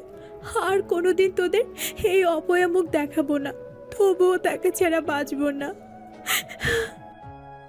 অনু ভেবে পায় না জায়ান কৃতিকের মতো একটা উগ্র মেজাজি দয়া মায়াহীন পাষণ্ড পুরুষের জন্য কিনা তার এইটুকু বোন এভাবে পাগল হয়ে গেল। কিন্তু কেন? কি এমন আছে জায়ান কৃতিকের মাঝে?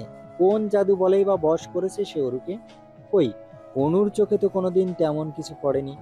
কৃতিক অরুকে জোর করে বিয়ে করেছে, ব্যাপারটা ভাবতে গেলেও মাঝে মাঝে সন্দেহ হয় অনুর। মনে মনে বলে, কি করে সম্ভব এটা? কৃতিক ভাইয়াকে তো কখনো ওর দিকে ভালো করে তাকাতেও দেখলাম না, অথচ ওরও কিনা তার জন্য এভাবে পাগলামি করছে। আচ্ছা, কৃতিক ভাইয়া কি আসলে এতটা ভালোবাসা ডিজার্ভ করে? উনি তো সুযোগ পেলে ওরকে মারধর করে, তাহলে ওরও কেন এমন করছে? একটু একটু ভালোবাসলে কি কোনোদিন এতটা পাগলামি করা যায়? মোটেই না। তার মানে কি কৃতিক ভাইয়ের ভালোবাসাটা ইন্ডিভিজুয়াল, আমরাই শুধু দেখতে পাই না? যার জন্য রয়েছে সে ঠিকই গভীরতা টের পেয়েছে এই ভালোবাসার। অনুর ভাবনার ছেদ ঘটে অরুর ফোপানোর আওয়াজে। ক্লান্ত পরিশ্রান্ত কণ্ঠে অরু পুনরায় বলে, আপা, দে না যেতে, মরে যাব তো। তুই তো ভালোবাসিস, তাহলে আমি কি দোষ করেছি? অরুর কাকুতি মিনতি শুনে কান্না দমিয়ে রাখতে পারল না অনু। অজান্তেই চোখের পাতা ভারী হয়ে গড়িয়ে পড়ল অশ্রু জল। অতঃপর কোনো মতে নিজেকে সংবরণ করে অনু বলল, কি করে যাবি কৃতিক ভাইয়ের কাছে? ভুলে গিয়েছিস আমরা যে বাংলাদেশ চলে এসেছি, আর তোর জায়ান কৃতিক এখনো সে ক্যালিফোর্নিয়াতেই। অনুর কথায় এক প্রকার ঝাঁজিয়ে উঠল অরু।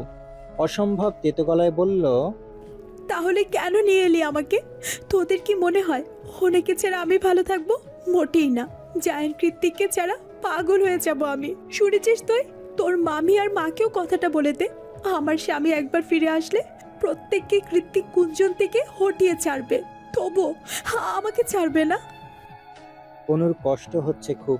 ছোট্ট বোনটার এমন দুরূহ অবস্থা আর সহ্য করা যাচ্ছে না। তাছাড়া মা তো এখন আগের চেয়ে ভালোই সুস্থ। দু একটা কথা বললে খুব বেশি বাড়াবাড়ি হবে না। সেই ভেবেই অনু চোখ মুছতে মুছতে পা বাড়ালো মায়ের কক্ষের দিকে। মনে মনে ঠিক করলো, আজ মায়ের পায়ে পড়ে অনুরোধ করে হলেও সবকিছু ঠিক করতে হবে। মামি আর রেজা ভাইয়ের বুদ্ধিতে মা এবার সত্যি সত্যি অতিরিক্ত করছে। ওরকে আটকে রাখার মতো তো এমন কিছু হয়নি।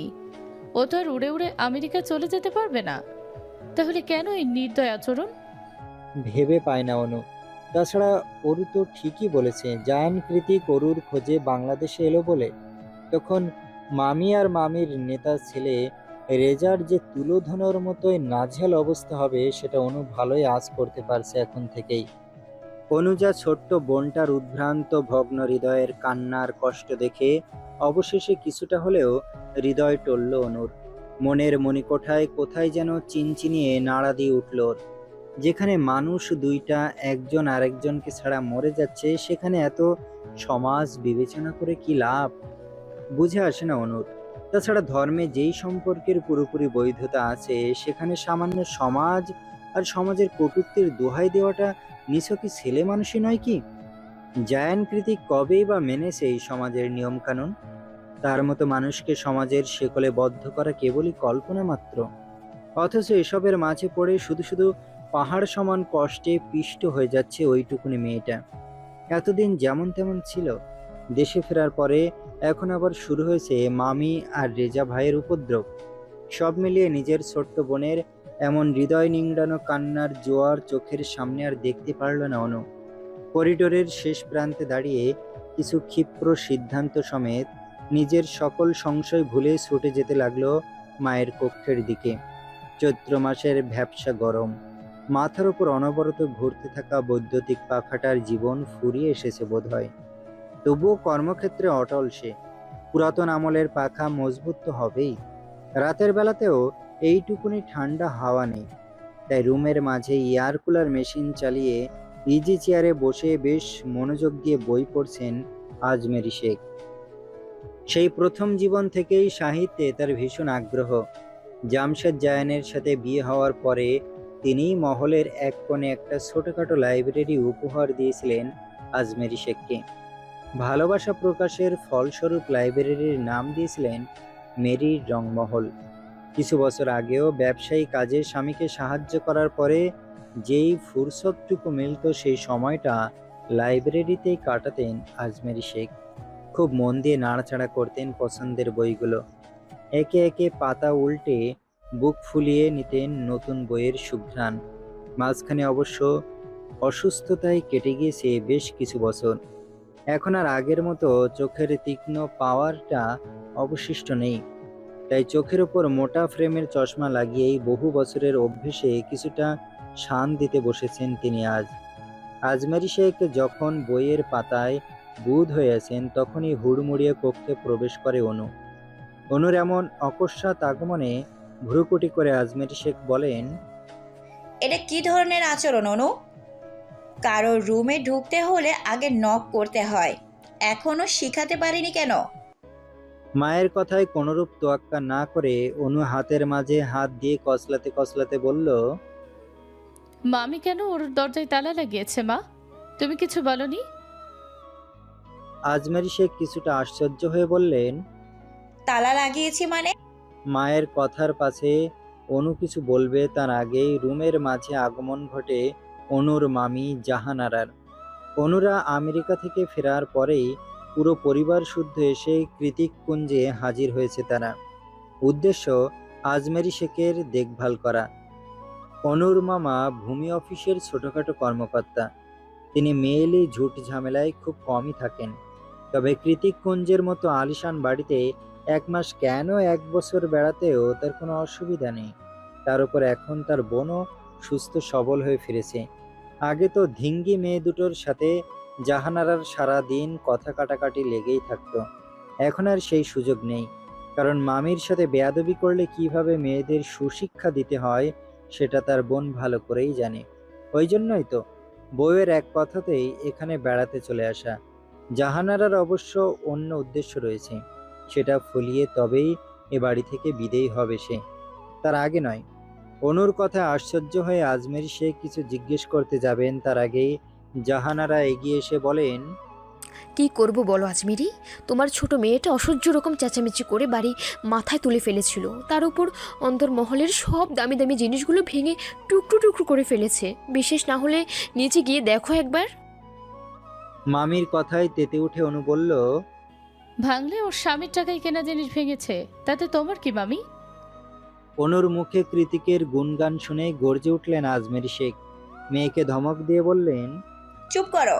কে কার স্বামী? কোথাকার কোন থাইল্যান্ডে বসে বিয়ে পড়িয়েছে, রেজিস্ট্রি করেছে, ওসব আমি মানি না। কেন মানো না মা? অস্বীকার করতে পারবে যে ওরও কৃতিক ভাইয়ের বিবাহিতা স্ত্রী? তাছাড়া ওরও 4 দিন যাবৎ কৃতিক ভাইয়ের সাথে ছিল, একসাথে একই ছাদের নিচে। আর সবচেয়ে বড় কথা, ওরা একজন আরেকজনকে ভালোবাসে। তাহলে মেনে নিতে সমস্যা কোথায়? অনুর কথার পাশে আজমেরি শেখ কিছু বলার আগেই জাহানারা মুখ দিয়ে বিরক্তিকর স্যাঁ স্যাঁ উচ্চারণ করে বলে ওঠে, কতটা লজ্জা শরমের মাথা খেলে মানুষ এই কাজ করতে পারে বাবু? শেষ পর্যন্ত কিনা নিজের মায়ের সৎ ছেলের গলায় ঝুলে পড়লো। ছ্যা, আমার তো মনে হয় ওই ছেলে ফুর্তি করার জন্যই এত নাটক করেছে। ফুর্তি করা শেষ, এখন আর এদিকে ফিরেও তাকাবে না। মামির কথায় শক্ত হয়ে এলো অনুর চোয়াল। এরা ভাবেটা কি নিজেকে? যা খুশি তাই বলে যাচ্ছে। ওদিকে আজমেরি শেখেরও কানে লেগেছে কথাগুলো। নিজের সন্তানকে নিয়ে কেউ এসব বললে কানে লাগারই কথা। আজ নিজের ভাইয়ের বউ বলছে, 2 দিন পর মহল্লার লোকেরাও বলবে, তারপর ধীরে ধীরে পার্টি অফিসের সবাই পিঠ পিছে খিল্লি ওড়াবে। তার মেয়েকে নিয়ে বাজে কুরুচিকর মন্তব্য করবে, খুব গভীর আর অন্তরঙ্গ ব্যাপারগুলো নিয়ে হাসাহাসি করবে। এখনই সেসব কথা ভাবতে গেলে মেজাজ সপ্তম আসমানে চড়ে যায় আজমেরি শেখের। তিনি খ্যাপাটে অনুকে তৎক্ষণাৎ ধমকের সুরে থামিয়ে দিয়ে বললেন, আরও যদি একটা রাস্তার ছেলেকেও ভালোবাসতো, তবুও তার অন্যান্য যোগ্যতা বিচার করে মেনে নিতাম আমি, কিন্তু জায়ান কৃতিককে মানা যায় না।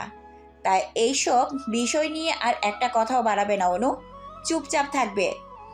সবার সব কিছু জানাজানি হয়ে যাওয়ার আগেই আরুর জন্য উপযুক্ত একটা ব্যবস্থা করব আমি। অনু বিচলিত হয়ে তেতো গলায় বলল। জয়ন কৃতিকের দোষটা কোথায় মা? তখন থেকে অনু ক্রমাগত মুখে মুখে তর্ক করছে, তবে এরকম একটা জটিল বিষয় নিয়ে। ব্যাপারটা মোটেই ভালো লাগছে না আজমের শেখের। তাই তিনি এবার মেয়েকে চোখ রাঙিয়ে বললেন। আমি বলেছি মেনে নেওয়া যায় না, তার মানে যায় না। আর কোনো প্রশ্ন করবে না, এক্ষুনি নিজের রুমে যাও। অনু থমথমে গলায় বলল। যা ইচ্ছে করো মা, তবে নিজের জেদ আর অহমিকাকে এতটা বড় করে দেখতে যেও না, যার ফলস্বরূপ তোমার মেয়ে না আবার বড় কোনো ক্ষতি হয়ে যায়। কথাটুকু বলে মামির কোমরের গোছা থেকে টান মেরে অরুর রুমের চাবিটা নিয়ে হনহনিয়ে বেরিয়ে যায় অনু। অনু চলে যেতেই শুরু হয়ে যায় জাহানারার ব্রেন ওয়াশ। তিনি এগিয়ে গিয়ে আজমেরি শেখের উদ্দেশ্যে বলেন। সেই কবে থেকে বলছি তোমায় আজমিরি, অনু বড় হয়েছে, আমার রেজাও মাশাল্লাহ নামধাম কামিয়েছে অনেক। পুরো ঢাকা দক্ষিণের ছাত্রলীগের সভাপতি হয়েছে এবছর। রেজার কথায় বড় বড় মাথাওয়ালা লোকেরাও এখন উঠে বসে। তাছাড়া আমার ছেলের ক্ষমতা তো তোমরা নিজের চোখেই দেখলে। তোমাদের সকল বন্দোবস্ত সেরে হুট করেই কেমন আমেরিকা থেকে নিয়ে এলো। ক্ষমতা না থাকলে কি এসব হয়? তাই এখনও সময় আছে। হরুর মতো উচ্ছন্দে গিয়ে ভুলভাল কাহিনী ঘটানোর আগেই অনু আর রেজার গাঁটছাড়াটা বেঁধে দাও। তাহলে ঘরের মেয়ে ঘরেই থাকলো, মাঝখান থেকে তোমার একটা ছেলেও জুটলো। একসাথে অনেকগুলো কথা শেষ করে রুম ছেড়ে বেরিয়ে যেতে যেতে জাহানারা পুনরায় বললেন। আমি যা বলি তোমার ভালোর জন্যই বলি বোন। অন্যের কথায় প্রভাবিত হওয়ার মতো মানুষ আজমের শেখ নয়, কিন্তু অরু এবার ইউএসএতে গিয়ে যা যা ঘটালো তাতে অনুর প্রতি সন্দেহ আর শঙ্কা দুটোই তার মনেও দানা বেঁধেছে কিছুটা। এক মেয়ের জন্য মান সম্মান খোয়া যাচ্ছে, এই সময়ে অন্য মেয়েকে সম্মানের সাথে উপযুক্ত গুণাগুণ সম্পন্ন পাত্রস্থ করা অনেকটা চ্যালেঞ্জের মতোই। তাই আপাতত আজমের শেখের মাথায় জাহানারার কথাগুলোই ঘুরপাক খাচ্ছে। ঠিকই তো, এভাবে শর্ট নোটিশে কত সহজে দায়িত্ব নিয়ে সবকিছু গুছিয়ে ফেলেছে রেজা। তাছাড়া আরেকটা কথা তো ঠিক, এখন আর সেই এলাকার নেতাদের লেজ ধরে ঘুরে বেড়ানো পাতি নেতা নেই রেজা। নিজের যোগ্যতায় বেশ ভালোই নামদাম কামিয়েছে সে।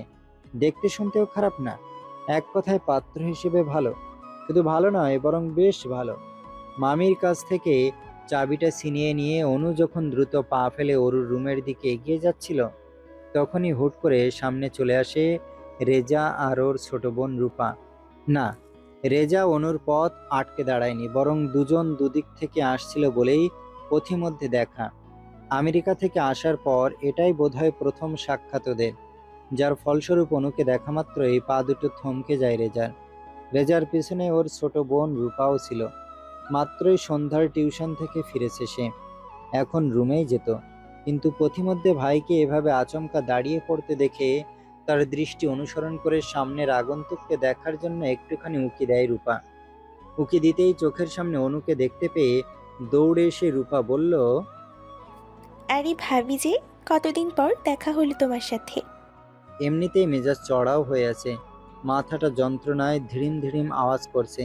তার উপর রূপার এমন অহেতুক ভাবি সম্বোধনে বেশ বিরক্ত হলো অনু। তৎক্ষণাৎ রূপাকে চোখ রাঙিয়ে বলল। কে তোর ভাবি? আপু বল। অনুর ধমকে রূপা মুখ কালো করে চলে যেতেই রেজা খানিকটা এগিয়ে এসে শুধালো। কেমন আছো অনু? অনু বিরক্তিতে চিড়বিড়িয়ে উঠে বলল। ভালো নেই। কেন? অনু এবার ঘুরে দাঁড়িয়ে আগাগোড়া পরখ করলো রেজাকে। আগের চেয়ে বেশভূষায় বেশ পরিবর্তন হয়েছে তার। চেহারা এখন আগের মতো মদন মদন ভাবটা আর নেই। সাদা পায়জামা পাঞ্জাবি আর মুখ ভর্তি খড় দাড়িতে ভালোই লাগছে দেখতে। কোথাও যেন একটা গুন্ডা মাস্তান ভাইব আছে। কিন্তু আশ্চর্যের বিষয় হলো, অনুর চোখে রেজাকে সেই আগের মতোই মদন মদন লাগছে। রেজা এখনো প্রশ্নসূচক দৃষ্টি নিক্ষেপ করে তাকিয়ে আছে দেখে অনু নিজের ভ্রম ছেড়ে বেরিয়ে এসে বলল। আপনার মা ভালো থাকতে দিলে তো? অনুর কথার পাশে রেজা স্নেহের স্বর বুলিয়ে বলল। এভাবে কেন বলছো অনু? এখন একটু সহ্য করো, বিয়ের পর মাকে সামলানোর দায়িত্ব আমার।